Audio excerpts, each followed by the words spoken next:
Did somebody say date night? Let's get into it. Long form tutorial for this spicy look. So first things first, we're going to underpaint in these areas. This is the Victoria Beckham Contour Stylist.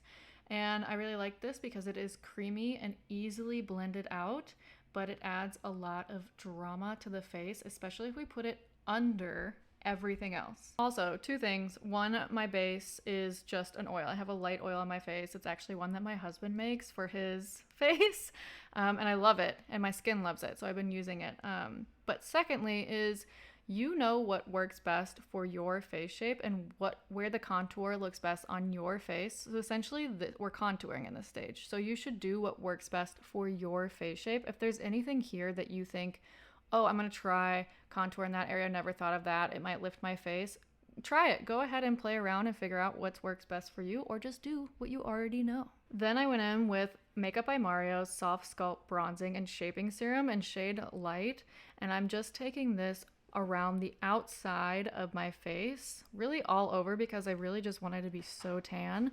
But I'm using a super, super light shade so that there isn't a huge contrast between the rest of my body, which is pretty pale, to my face. And I'm taking that all the way down the neck, under the chin, on the tips of the ears, and I want to make sure that I get this in my hairline, not necessarily on my hair, but in my hairline. And the best way to do that is to get it into my hairline the last thing I do, where there's the least amount of product left on the brush, so that it's not saturating my hair, it's just sort of getting it on the skin in my hairline. Freckles, I'm doing them before my concealer because they are so orange and they are can be so dark. If I do them first and then I go in with my foundation or concealer, they look so much more natural. There's definitely a way to do freckles, ladies. If you want them to show up in photos, they do need to be a bit more dark, but if you want them to look natural in person, you have, just please, I promise you, do them under your concealer and foundation. So I use just concealer, and this is from Merit Beauty. This is their foundation stick in shade Bone, and I put it on the back of my hand, and then I work it into the brush, and then I stamp it sort of on my face in the areas that I want it. And I'm kind of going around the contour, around the bronzer, and blending it in that way. Blush time. I am obsessed with this blush, okay? This is Blush is Life in shade Wavelength from Kosas. And we're stamping it on the brush, and then we're stamping it on the back of our hands, and then we're taking it into the face in these areas. We're going heavier on the apples of the cheek and taking what's left up under the eye and over the nose. Next, we're going to touch up the glitter on my eyes. I already have some of this on there, but this is the LH Cosmetics Aurora palette. So gorgeous. We're just taking these two shades and smoking out the eye with the one that's darker, and then this sort of pinkier one we're taking all around the eye and keeping it more concentrated on the inner corner and under the eye like so. Now we're gonna add dimension to the eye. We're going in with KJH's Hyper Shine Light Pigment in shade Light Pink, and we're adding it to these areas because we want depth to the eye.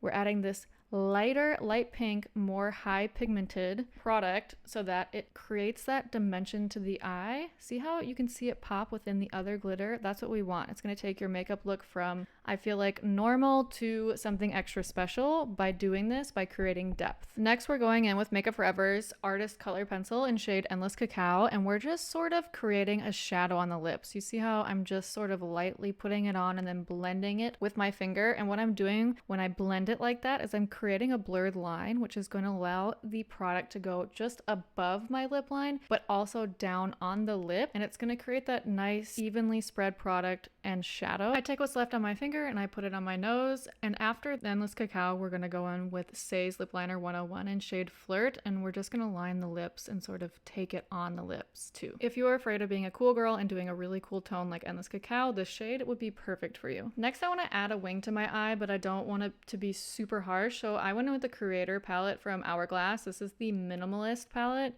and I just used this super cool taupey color to sort of wing out my eye. That way it was there, but it wasn't so pronounced like a black would be or a brown would be. The thing I love to do with my eyeliner is you don't do the middle part of the eye. You just do the inner corner like there to your lashes and then wing it out. And that is going to give you the most insane feline shape ever. Brows, I just used Ilia's Micro Brow Pencil, I think it is, in shade Blonde.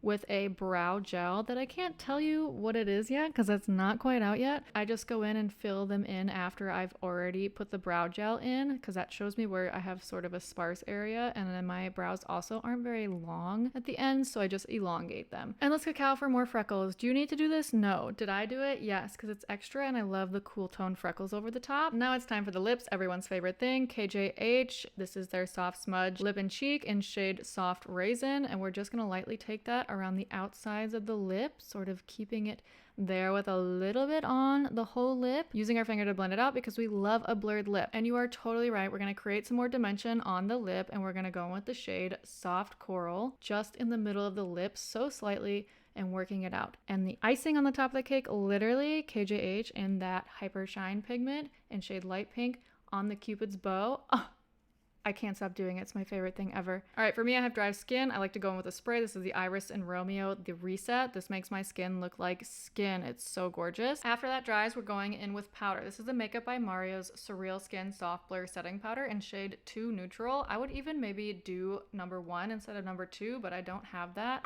This works great when I'm super tan. I love the way this sets. It doesn't wrinkle or crease throughout the day. If you are not a powder girly, I was the exact same, but what I found to love about powder is that 1, you can get them without talc, 2, they help blur out any areas that you didn't blend very well, and it also holds your makeup for longer. Okay, so now I'm gonna go and cover my acne, and I know most girls like to cover their acne first, but I found if you do this last, and actually preferably before the spray and the setting powder, you are going to have way less makeup on your face, because in the end, if we cover it first, by the time we go over with bronzer and everything else, it's just going to strip that coverage off of your acne, and you're just going to have to reapply more and more and more. I found that this is so much better to go in after the fact, after you've done everything with a tiny little brush like so, and then you will keep your makeup so light. I already have mascara on, but I went back in with Hourglass Unlocked Instant Extensions Mascara. This is the mascara I already had on in shade Espresso, and I just went back in because sometimes glitter can get on your lashes when you're applying glitter if you already have it on. Then I went in with my bottom lashes, which I don't normally do, but the tip is to use the tip of the mascara rather than to hold it sideways. This is going to give you sort of that like clumped together vibes. And if you get it on the lid, do not worry about it. Let it dry and then take a spoolie in and sort of scratch it off. No worries whatsoever. So easy. Now, I don't usually set, but because I was going out on a motorcycle, I did. I used the Makeup Forever Mist and Fix, and it totally held my makeup just fine. And that is my finished date night makeup tutorial. I hope you loved it. If you have any questions, please comment below and let me know. And if not, I'll see you next time.